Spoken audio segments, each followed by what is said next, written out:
কি ভয়ঙ্কর খেলা দেখাইলো বাংলাদেশ। এবার ট্রোল বন্ধ করুন। বাঘের থাবায় রীতিমতো কেমন করে কুপকাত হলো শ্রীলঙ্কা। শেখ মেহেদীর ঘূর্ণি জাদু, তামিমের ব্যাটিং ঝড়ে লঙ্কানদের কাঁদিয়ে কেমন করে সিরিজ জিতলো বাংলাদেশ। বিস্তারিত জানতে ভিডিওটি না টেনে সম্পূর্ণ দেখার অনুরোধ রইল। এবার অন্তত থামুন, বাংলাদেশকে ট্রোল করা থেকে বিরত থাকুন। অবশেষে ব্যর্থতা শেষে বাংলাদেশ পেল আলোর দেখা। লঙ্কানদের বিপক্ষে যা করে দেখালো এক কথায় ইতিহাস। লিটন যা করলেন এক কথায় অনবদ্য।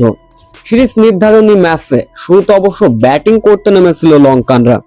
এদিন একাদশে পরিবর্তন ছিল অবশ্য বাংলাদেশের, যেখানে দলে অন্তর্ভুক্ত করা হলো শেখ মেহেদীকে।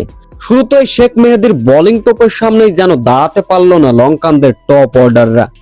নির্ধারিত 20 ওভার শেষে 132 রান করতে পেরেছিল শ্রীলঙ্কা। এদিন শেখ মেহেদী 4 ওভার বোলিং করেছেন, 11 রান, 4টি উইকেট শিকার করেছেন। ছোট লক্ষ্য অবশ্য শুরুতে যেমনটা শুরু করার দরকার ঠিক তেমনটা করতে পারলেন না পারভেজ ইমন।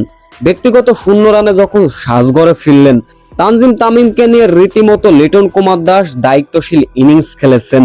তবে বাংলাদেশের দলীয় রান যখন ছিল 8.3 বলে 74, তখনই ব্যক্তিগত 26 বলে 32 রানে ফিরলেন লিটন কুমার দাস। তবে লিটনের বিদায়ের উপর দলের উপর কোনো প্রভাবই পড়তে দেননি তামিম। রীতিমতো চালিয়েছিলেন ব্যাটিং তাণ্ডব। তুলে নিয়েছিলেন 27 বলে দ্রুত 50-র দেখা, যার ফলে বাংলাদেশের দলীয় রান 12.2 বলে 100 পার হয়ে গিয়েছিল।